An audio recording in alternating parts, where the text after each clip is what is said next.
novamente. Eu fico vendo que às vezes tem pessoas que elas ficam chorando, né? Tristes, amarguradas, por algo que elas não têm, ou que tiveram por um tempo e perderam. Deixa eu explicar para você uma coisa.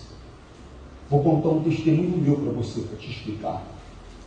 Você já sabe, eu já falei com você aqui em Tatuapé. Quando eu nasci, a minha mãe morreu. Eu nasci no dia 5 de maio de 1968. A minha mãe morreu no dia 1º de agosto de 1968. Então eu não tive o privilégio de ter uma mãe. Só que tem um porém, irmãos. Não quero parecer frio para você, mas eu quero que você entenda a realidade. Não tem como você sentir falta de algo que você nunca teve. Então eu nunca senti falta de ter uma mãe.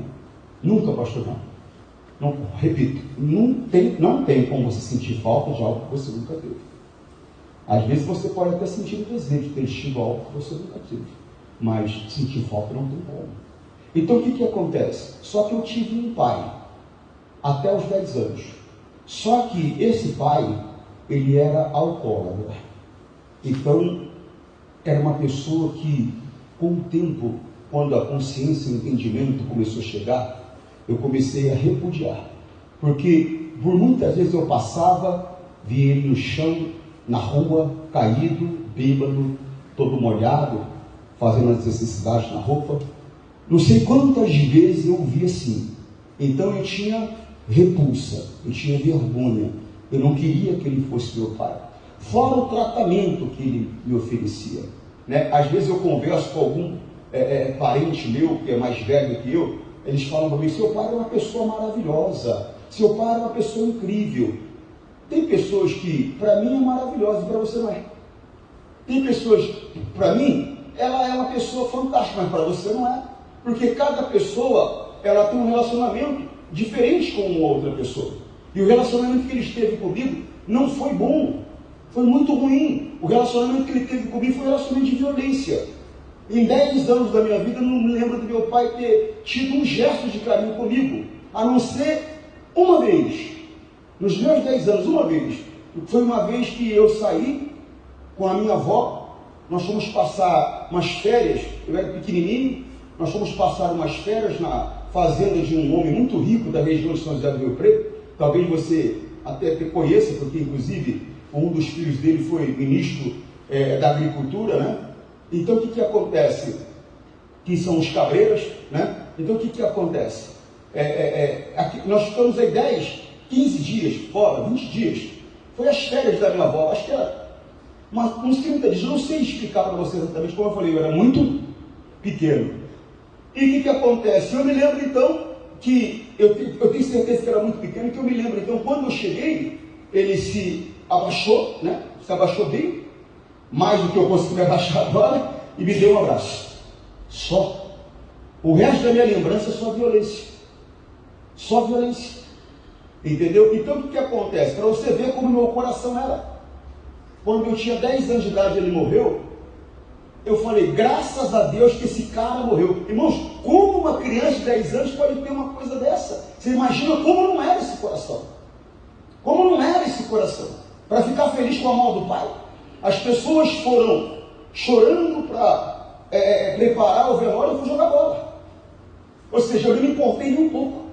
Olha que coisa séria, irmãos. 10 anos de idade. Coração amargo, coração machucado, coração dolorido. Era uma criança. Eu não entendi os porquês da vida, né? Nós vamos crescendo, nós vamos compreendendo, nós vamos percebendo, mas enquanto você é criança, você não tem como perceber as coisas. Não tem a percepção real das coisas. E o tempo passou, irmãos. O tempo passou. Eu me encontrei com Jesus com 17 anos. Jesus me encontrou, porque a Bíblia diz que não fomos nós que nos escolhemos, foi Ele quem nos escolheu, né? Então Jesus me encontrou e teve a misericórdia de me trazer para viver no reino dele. Mas é aquele negócio, irmãos. Uma ferida, dependendo, você cura em uma semana, um mês, 3 meses. Tem ferida que às vezes é anos. E na alma não é diferente, no espírito não é diferente. Tem ferida que para curar demora-se um ano, um mês. Tem ferida que se demora 20 anos, 30 anos. Por mais que aquela ferida muitas vezes ela não está impedindo a tua vida, o teu progresso, mas ela está ali. E tem hora que ela dói, tem hora que ela incomoda. E eu me lembro que eu já era pastor em Guarulhos. Eu fui pastor em Guarulhos de 2003 a 2008. Então, nesse período de 5 anos, eu não vou poder te precisar quando foi, que ano foi. Mas eu me lembro que, numa certa madrugada, eu me levantei para orar. E eu estava orando, e eu cheguei diante de Deus e fiz uma reclamação. E eu falei: Deus, puxa vida, o Senhor não me deu o prazer de ser filho, eu não sei o que é ser filho. Eu nunca tive mãe, eu nunca tive pai, eu não sei o que é ser filho. O Senhor não me deu essa graça, o Senhor não me deu esse privilégio, né? Eu não sei o que é amor de mãe, eu não sei o que é amor de pai, eu nunca tive isso, eu não sei. Então, o Senhor Deus, Ele veio conversar comigo, porque Deus, irmãos, Ele ouve e Ele responde. Ele ouve e Ele responde. Não pense que Deus não ouve as tuas orações. Talvez Satanás, ele veio tentar colocar no teu coração que Deus não está te ouvindo, mas é mentira. É mentira. Ele ouve e mais, Ele responde. Não tem uma oração que você fez em nome de Jesus que Ele não respondeu. Pastor, tem coisa que eu não vi Deus falar nada. Talvez a distância que você estava dele, você não conseguiu ouvir. Se eu tirar o microfone agora, talvez aquela pessoa que está sentada lá no fundo não me ouça. Mas não significa que eu não estou falando. Mas é a distância que está. Você entende o que eu estou falando? Ou seja, o que o senhor disse, pastor? Eu não escutei daqui. Eu disse que não significa que eu não estou falando. É a distância que a pessoa está. Então a pessoa, às vezes, ela está numa distância tão grande de Deus. Não é que Deus não falou com ela, é que ela não conseguiu ouvir. Entendeu? E às vezes Deus falou com ela, não é que ela não conseguiu ouvir, ela não entendeu. Ela até sabe que Deus falou, mas ela não entendeu. Então você tem que estar sempre muito próximo, para que você entenda claramente o que Ele está falando e escute claramente o que Ele está falando. E Deus veio falar comigo. E Ele começou a me lembrar, né, como meu pai era. E foi lembrando, Aí teve um momento que Deus falou: se você fosse filho dele, você não seria o homem que você é. Aí no final Deus falou para mim: a bênção muitas vezes é não ter. A bênção muitas vezes não é ter. Então às vezes a pessoa está chorando porque perdeu um namorado, porque perdeu o marido, abandonou, né? Você está chorando por quê? A bênção muitas vezes é você não ter. É você não ter. Às vezes o começo foi muito bom, a coisa começou a ficar ruim, insustentável, poderia acabar numa tragédia. Então muitas vezes a bênção é você não ter. E naquele dia, meu coração se curou. Aquela ferida, que deve ter durado, eu tenho 53 hoje, eu deveria ter uns 40 talvez, uns 38 talvez, ela se curou, se fechou. Demorou muitos anos, mas se fechou. Irmãos, a Bíblia diz que é Deus quem sara as nossas feridas. E a única maneira dele sarar qualquer tipo de ferida que você tenha é com comunhão com Ele, é orando. Ele vai trazer a palavra dele, que é remédio. É remédio. Ele vai curar qualquer ferida sua. Irmão, eu descobri na minha vida que a nostalgia, me desculpe a expressão agora, talvez seja pesada para você, é uma desgraça. Quem fica olhando para trás não consegue olhar para frente, não vai conseguir nunca ver o que Deus tem para você. O apóstolo Paulo, ele falou que era uma coisa que ele fazia. Ele disse: uma coisa eu faço, era uma coisa que ele fazia, deixando para trás as coisas que ficam. Era uma coisa que ele fazia. E ele falou que ele fazia, quer dizer, ele deu um exemplo para nós, que é o que nós temos que fazer. Ele não mandou eu fazer, pastor, não, ele falou que ele fazia. Mas a Bíblia diz que tudo que está escrito é para nosso exemplo. Então é uma maneira de viver melhor, deixando as coisas que aconteceram para trás. Agora, um conselho: as coisas ruins Mas as coisas boas também. Passou. Aconteceu. Doeu, passou. Foi algo maravilhoso, passou. Eu tenho que olhar para a minha realidade aqui agora e buscar a Deus, para que Ele possa trazer à minha vida as coisas novas e maravilhosas que Ele tem para mim. Porque senão, eu não vou conseguir enxergar. Eu estou sempre olhando para trás. Eu estou sempre olhando para o passado. Se eu tiver que olhar para o passado, eu vou olhar só com uma visão, de ver de onde eu saí, para ver aonde Deus me colocou. Esse olhar é bom. Ou seja, para mim reconhecer as maravilhas que Deus fez por mim, fez para a minha vida. Então esse olhar para trás é bom. Mas esse olhar nostálgico é uma desgraça. Não deixa isso na sua vida. Desgraça não é palavrão não, tá, pessoal? Desgraça é falta da graça de Deus. Então, deixa para trás. Olha lá. Irmãos, olha o apóstolo Paulo, Filipenses 3,13. Irmãos, quanto a mim, não julgo que haja alcançado. Ele está falando da perfeição. Mas, uma coisa faço, é que, enquanto esquecendo-me das coisas que atrás ficam, avanço para que estão diante. Mas só que se ele não ficar olhando para trás, ele nunca vai ver o que está diante dele. Puxa, pastor, eu fui. Esquece. Olha para frente. Veja o que Deus tem para fazer novo na sua vida. Eu fui um grande empresário, eu perdi tudo. Esquece, olha para Deus e fala: Deus, eu fui, não sou mais. Eu quero que o Senhor me dê uma visão, para que eu seja melhor do que eu já fui. E Ele vai dar.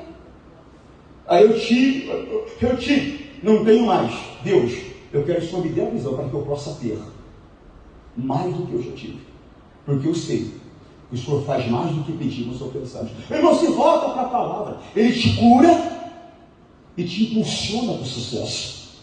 Mas não tem como, põe no teu coração, instituir o novo, se o velho não for removido. Não tem como Deus fazer coisas novas, se você não abre mão das coisas velhas. Inclusive na vida cristã.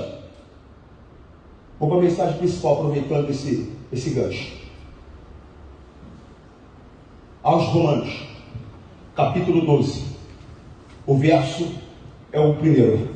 Eu vou na Almeida, Revista e Corrigida.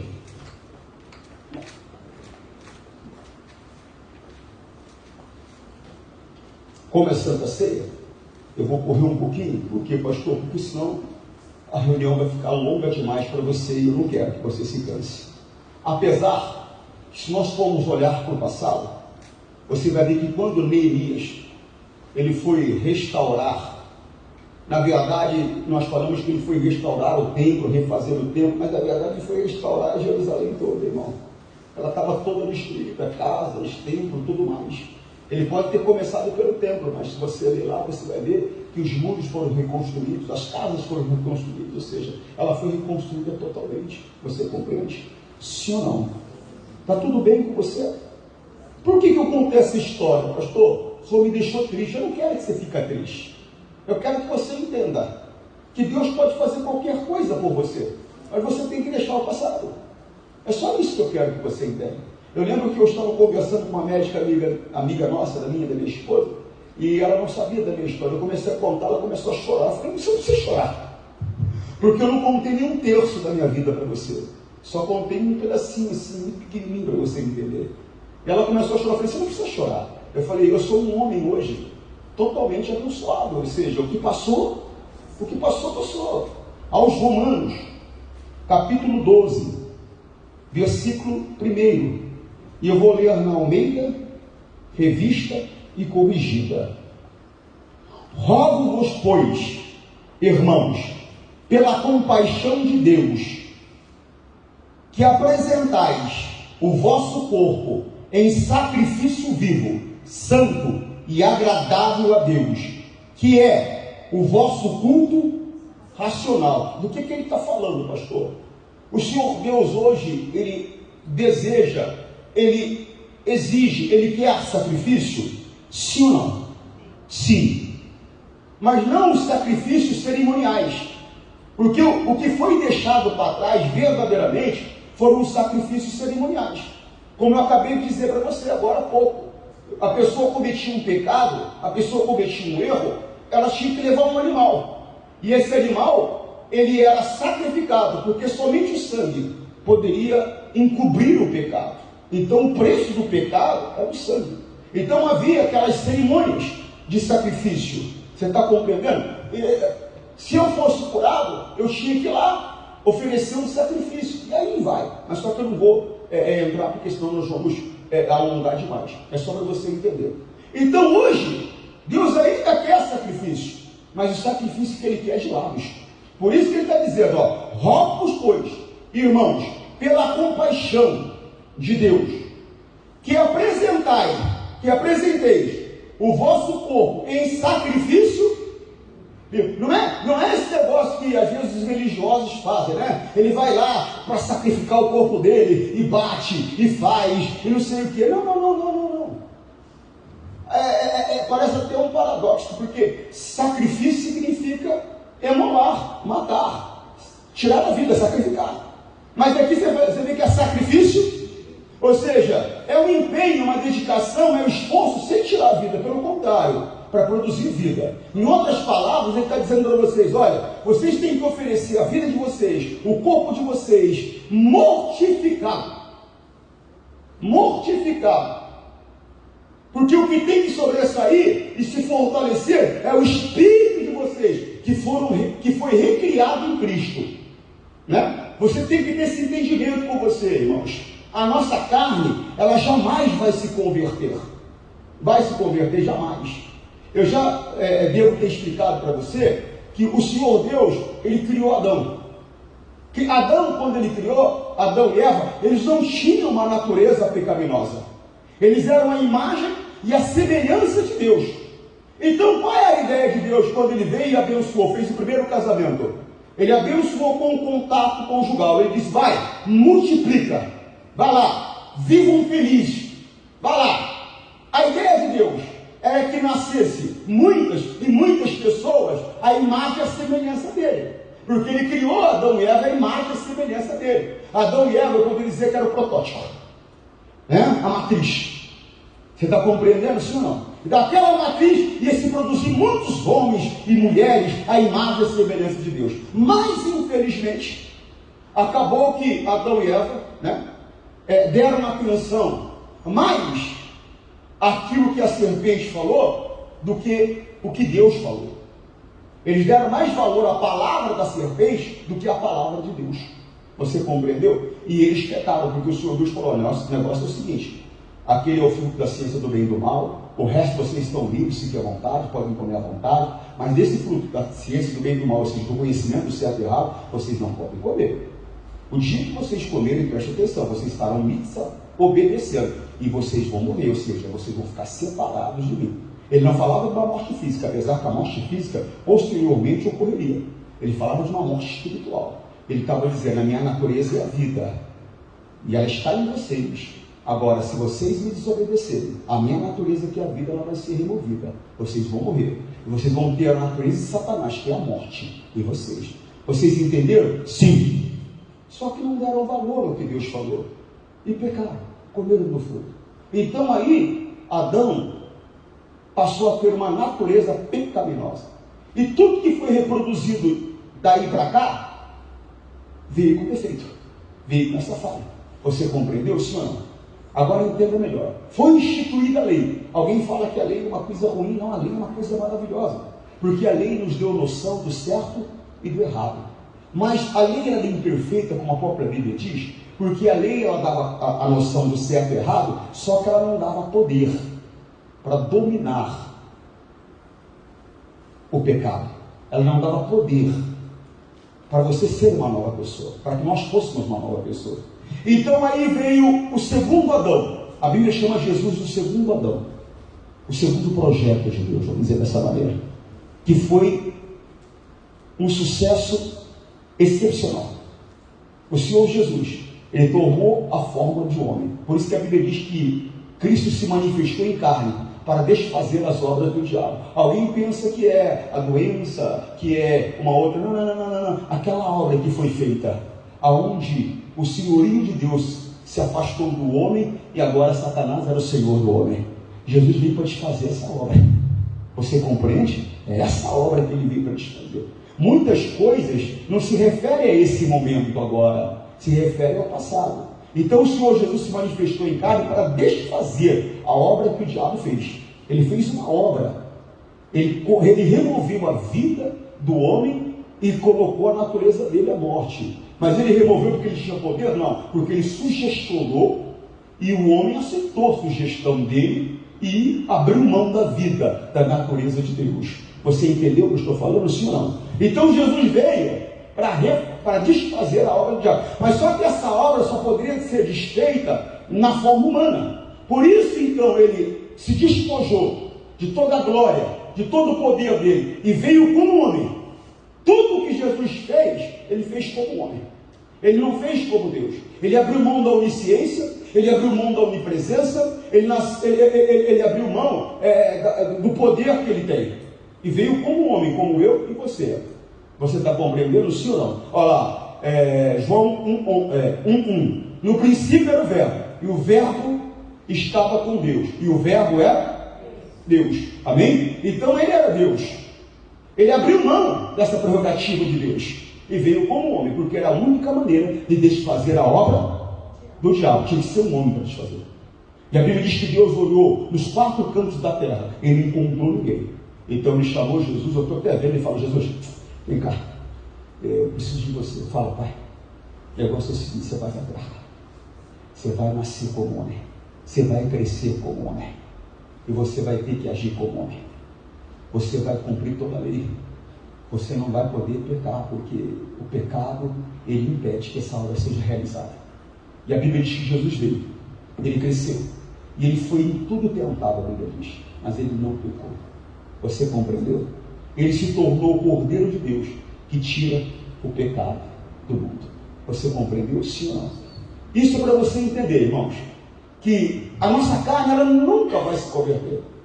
Quando eu aceitei Jesus como Senhor da minha vida e o meu Salvador, Senhor da minha vida significa que agora eu faço e vivo segundo o que Ele me diz, segundo o que Ele me orienta, não segundo os desejos da minha carne ou segundo as necessidades que se apresentam. Eu vivo segundo o que Ele diz. Isso significa que a minha vontade não importa, o que importa é a vontade dele, ou seja, Ele é o meu Senhor, meu Salvador. Por quê, pastor? Porque com o meio da obra que Ele fez, Ele me salvou do império das trevas.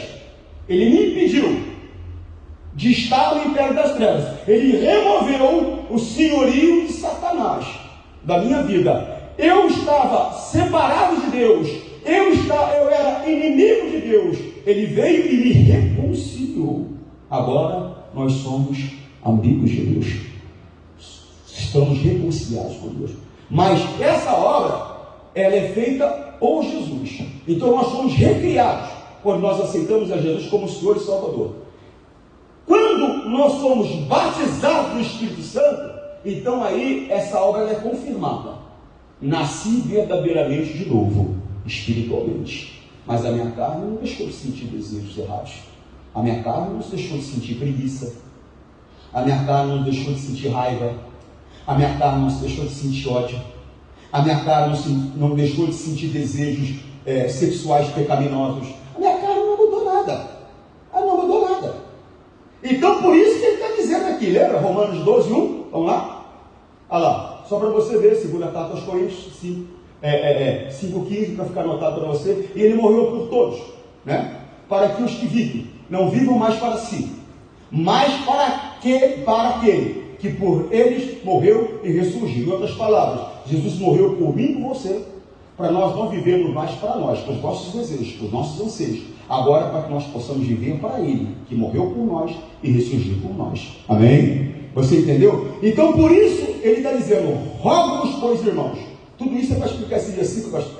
Rogo-vos, pois, irmãos, que pela compaixão de Deus, que apresentai os vossos corpos em sacrifício vivo. Ô irmão, ele está dizendo, irmão, apresenta o teu corpo em sacrifício vivo. Ou seja, irmão, mortifica a tua carne, jejua, ora, procura compreender a minha palavra.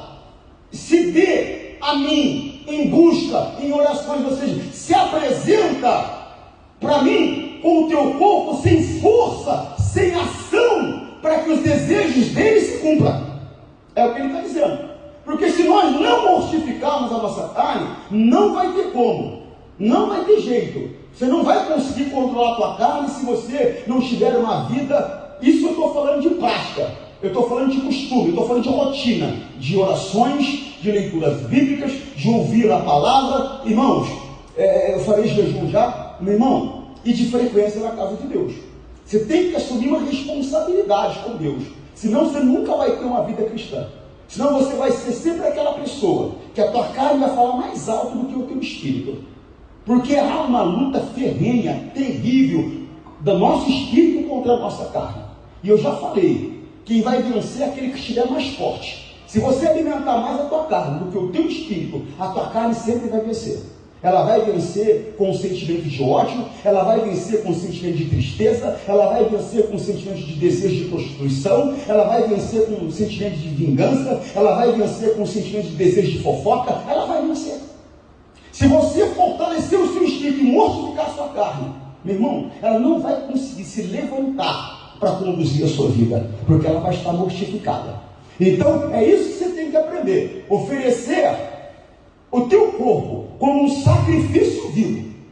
Você compreendeu, sim ou não? Rogo-vos, pois, irmãos, pela compaixão de Deus, que apresentai o vosso corpo em sacrifício vivo, santo.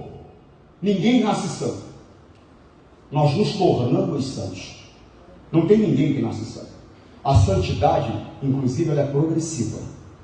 Ela é progressiva.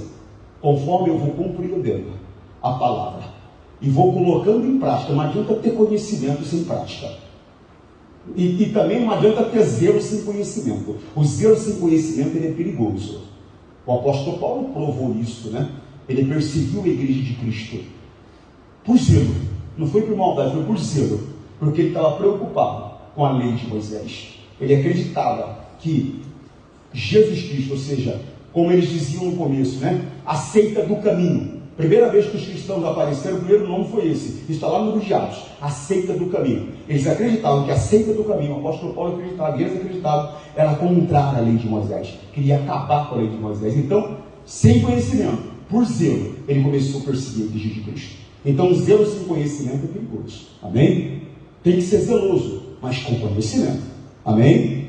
Rogo-vos, pois, irmãos, pela compaixão de Deus, que apresentai o vosso corpo em sacrifício vivo, santo. Santidade é progressiva. Ninguém nasce santo. Eu vou compreendendo, vou colocando em prática, vou mudando meu comportamento, eu vou me tornando santo. Amém? Você compreendeu, sim ou não? Irmãos, essa obra que iniciou, ela só vai terminar quando Jesus voltar. Fomos recriados em Cristo, sim, o nosso espírito, a nossa carne não. Ela ainda é defeituosa, ela ainda é da primeira matriz. Essa obra vai concluir só na volta de Jesus. Quando ele voltar, ele vai nos ressuscitar e vai nos oferecer um corpo que foi dado a ele, igualzinho que foi dado a ele, um corpo glorificado. Aí a obra vai estar concluída. Você está compreendendo? Esse corpo, o apóstolo Paulo chega a chamar de cabana, de tenda, né? Ele chega a chamar de tenda. Então o que acontece? Ele é provisório. Ele é provisório. Esse corpo foi feito para viver eternamente, mas ele foi corrompido. Então ele se tornou um corpo provisório por causa do defeito dele. Então ele é provisório. Vai chegar um momento que nós seremos ressuscitados por Cristo Jesus. Você entende o que eu estou falando? Sim ou não? E ele vai nos dar um outro corpo. É a nossa mansão celestial.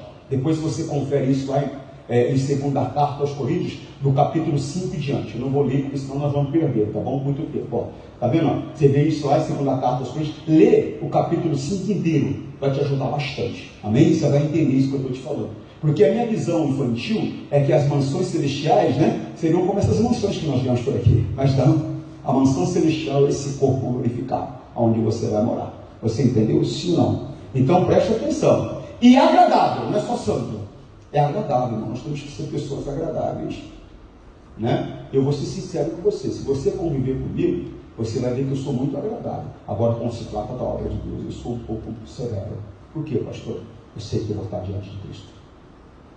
Eu sei que eu vou ter que dar conta. E eu não quero ir para o inferno. Você quer? Porque se você quer, você vai sozinho. Eu não quero. Eu quero ir para o céu. Então eu levo com muita responsabilidade e seriedade o trabalho que Deus me deu para fazer. E se eu tiver que sacrificar, um exemplo, uma vida por muitos, eu vou sacrificar. Eu não vou sacrificar muitos por um. Porque o nosso Deus, a visão dele é essa. É sacrificar um por muitos. Não é sacrificar muitos por um. Às vezes a gente fala, pastor, mas tem que ter, sabe, coitado dele, coitado dela. Só que ele não se emenda. Ele não quer ouvir Jesus, vai ouvir a mim. Então, se tiver que sacrificar, sacrifica ele, em vez de sacrificar o rebanho dele. Você compreende como funciona? Sim ou não? Sim ou não? Então tem que ser agradável. Amém? Se você quiser me convidar um dia para sair com você, né, para comer uma pizza, para comer um sushi, só que você paga. Mas eu vou. Vai para a pessoa que você paga, tá bom? Vivo, santo e agradável. Presta atenção. Ele tem que ser agradável a Deus. Não adianta agradar o homem e desagradar a Deus. O mais importante é agradar a Deus. Ele tem que ser agradável a Deus. Que é o vosso culto? Oração. Culto racional, consciente. Amém, Jesus? Agora presta atenção nisso aqui. E não vos conformeis com o sistema. Eu sempre explico para as pessoas. Esse mundo, naturalmente falando, né, de uma maneira geográfica, é para você desfrutar, é para você viver. Vai conhecer Roma, é lindo. Vai conhecer França, vai conhecer o Afeganistão, vai conhecer se quiser. Desfruta do melhor, porque Deus quer que você desfrute do melhor. Agora, o que Deus não quer é que você viva segundo o sistema desse mundo. Segundo o sistema desse mundo. Satanás criou um sistema que ele quer que o homem ache normal aquilo que não é normal. Ele está procurando que o homem faça tudo aquilo que desagrade a Deus. Você compreendeu? Sim ou não? Então ele está dizendo, não se conforme. Não se conforme com a maneira que esse mundo vive.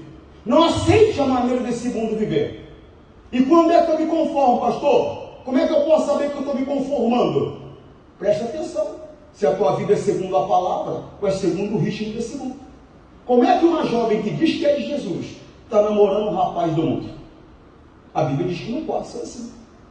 Antes, para nós, não era nada incomum. Não era nada incomum. Tanto que está aqui minha esposa. Nós estamos há 35 anos juntos. Eu estou há 35 anos com a mesma mulher. E vou morrer vivendo com ela. Vou morrer sendo só dela e ela sendo só minha. Nós temos esse pacto conosco. Mas só que eu porém, quando nós começamos, nós viemos do mundo. E no mundo era normal. Viver amaziado, nós vivíamos amaziado. Era normal. Mas quando eu descobri que era pecado, nem dormi, eu dormi. Eu até contei esses dias que o pastor José que tomou o parto, coitado. Ele era obreiro lá em São José do Rio Preto. Eu me lembro como se fosse hoje. O pastor pregou no domingo, eu não consegui dormir aquela noite, que era pecado viver amaziado. E eu falei, então eu vou para o inferno. E eu não quero ir para o inferno. Tinha um medo de ir para o inferno. Não era brincadeira, o senhor tem medo hoje, pastor? Não, eu sei que eu não vou. Naquela época eu não tinha esse entendimento. Eu sei que eu não vou. Por quê, pastor? Jesus é o caminho, a verdade e a vida. Se eu quero passar a eternidade no céu, basta andar por ele. É simples. É simples assim. Então eu procuro andar por ele porque eu quero o céu. Eu sei que se eu andar por ele eu vou. Então eu não tenho medo de ir para o inferno. Então o que acontece? Naquela época estava começando, tia. E eu lembro que não era nem 6 horas da manhã. Eu estava na porta daquela igreja. Pastor! Aí saiu o pastor Josias. Assustado, eu me lembro como se fosse hoje. Com chinelo havaiano azul. Calça cinza enrolada. Camisa branca assim, clarinha assim para fora. Um olho arregalado. Né? Porque ele assustou, bateu na porta daquele jeito que ele não assustaria. Aí ele saiu, me reconheceu da igreja. Oi, irmãozinho, o que foi? Pastor, vou para o inferno. Eu falei, calma, irmãozinho. Pastor, eu baseado, vou para o inferno. Pastor, outro falou, vamos para o inferno. Calma, irmãozinho. Calma. Você compreendeu que é errado? Sim, Senhor. É para você consertar a sua vida. Deus não veio para te condenar, ele veio para te salvar. Então ele está mostrando para você o que você tem que fazer certo para você não ser condenado. É só você se casar. Eu é? Ele é. Falei, obrigado. Pouco tempo depois nos casamos e o meu pastor, inclusive, foi meu padrinho de casamento católico. Irmão, presta atenção, era normal. Tinha até um ditado, amigar com fé casado é. Não era? A minha geração esse ditado era comum, ou senão vamos juntar os trapos. Então, beber era comum, passar a noite toda bebendo e bagunçando era comum. Sair com 2, 3, 4 garotas, sair com 2, 3, 4 garotas era comum, era normal. Mentir, enganar, tirar vantagem das pessoas era normal, porque nós viemos de um mundo assim. E ele está dizendo agora que nós não podemos aceitar mais isso em nós. Nós temos que viver diferente agora. Não podemos viver segundo o curso do mundo. Fazer fofoca, colocar um contra o outro, mentir, enganar, era comum para nós. Mas hoje não pode mais. É o que ele está dizendo, ó. Não vos conformeis com este, mas transformai-vos. Nós temos que ser transformados pela palavra.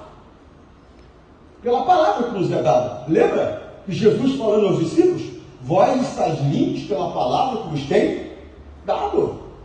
Ele falou isso aos discípulos, porque a única maneira de eu ser transformado, a única maneira de eu ficar limpo é por meio do conhecimento da palavra, não é por meio de conhecimento de doutrina de igreja, não é por meio de conhecimento de doutrina humana, não é por meio de conhecimento de doutrina satânica, porque tem doutrina, a palavra doutrina é tipo de ensinamento.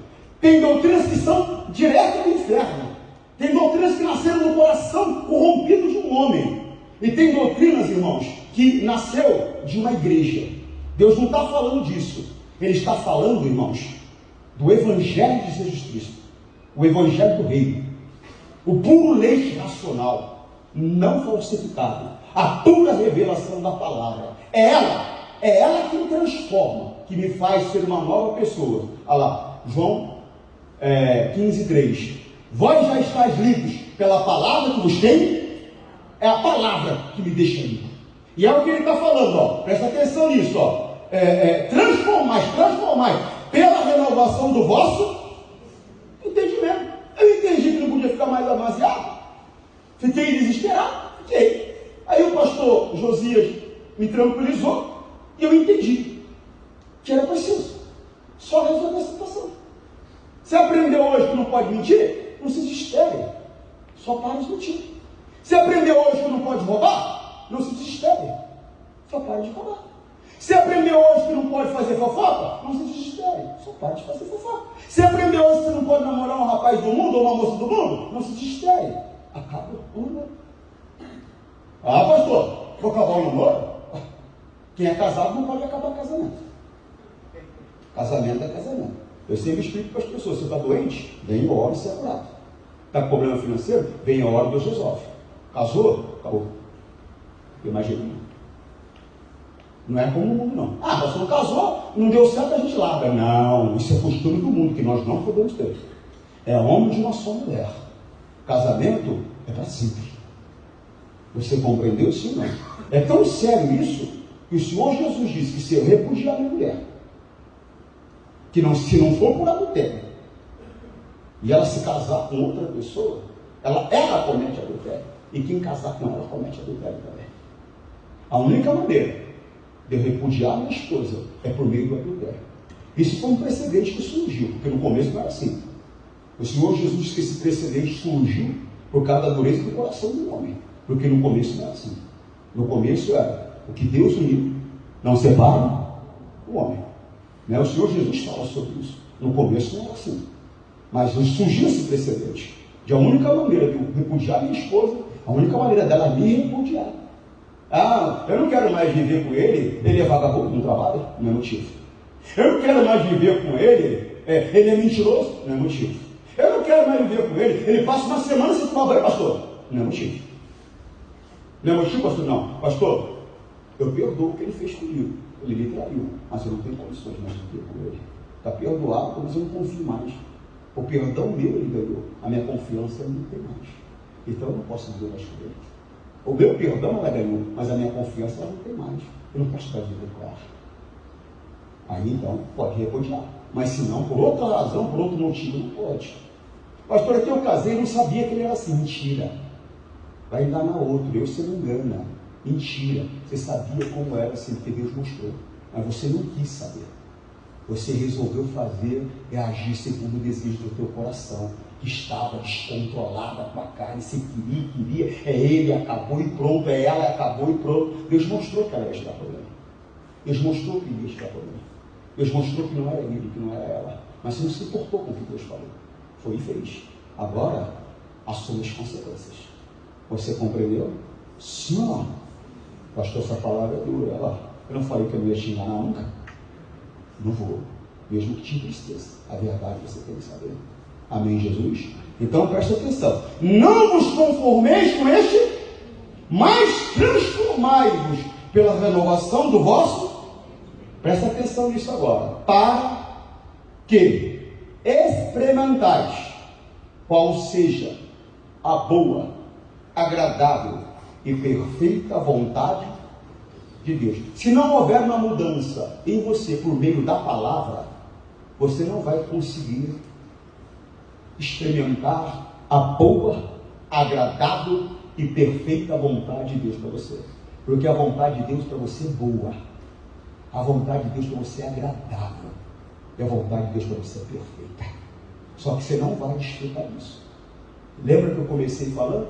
Não tem como instituir-se o novo se o velho não for removido. Você fica olhando para trás, ressentido, ressentida, magoada, se lamentando. Olha para frente. Deixa para trás o que passou, para que Deus possa instituir o novo na sua vida. Senão não vai ser instituído. Você compreende? Sim ou não? Irmão, tantas pessoas Deus quer fazer tantas coisas. A pessoa tem desejo de ter um filho, Deus quer dar um filho. A pessoa tem desejo de ter uma casa própria, Deus quer dar. A pessoa tem desejo de que a empresa dela se torne uma multinacional, Deus quer. Quer? Quer. A vontade dele é perfeita. A vontade dele é agradável. A vontade dele é boa. Boa, agradável e perfeita. Claro que ele quer. Você acha que ele não quer você feliz? Quem é pai aqui? Mãe, pai, uma coisa que é. Não te dá um prazer imenso? Não tem preço. Quando você dá um presente para o seu filho, o sorriso que ele abre, não tem preço.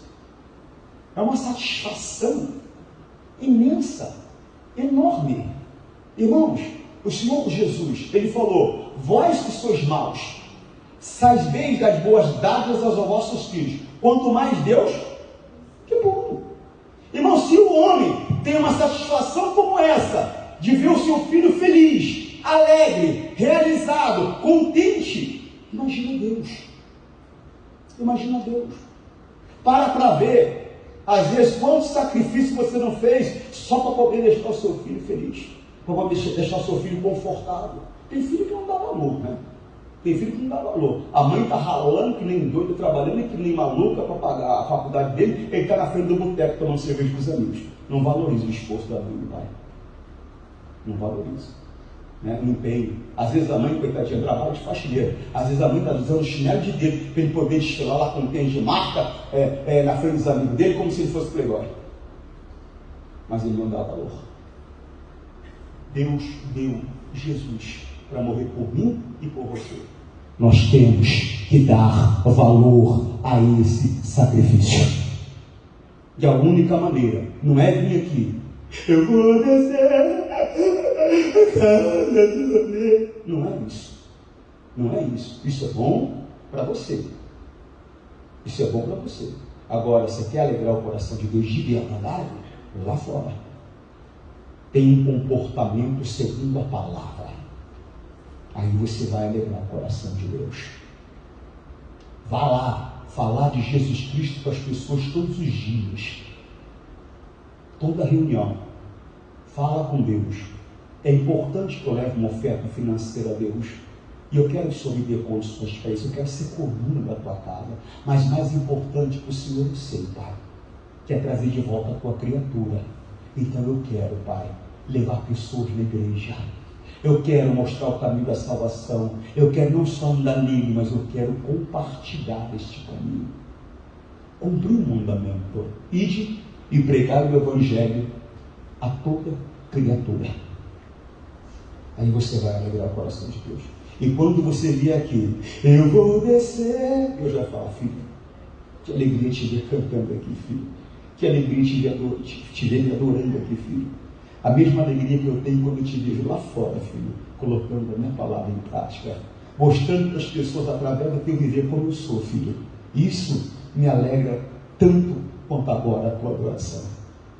Porque, irmãos, nós não vivemos lá fora, não mostrarmos lá fora como Jesus é. Irmão, não deixando de lado o jeito que esse mundo vive e começar a viver de jeito que a palavra vive. Eu posso vir aqui e cantar, mas as minhas mãos sujas, elas vão repudiar a Deus, vão trazer repulso ao coração dele. Você entende o que eu estou falando? Aí você até acha que está servindo a Deus, mas não está.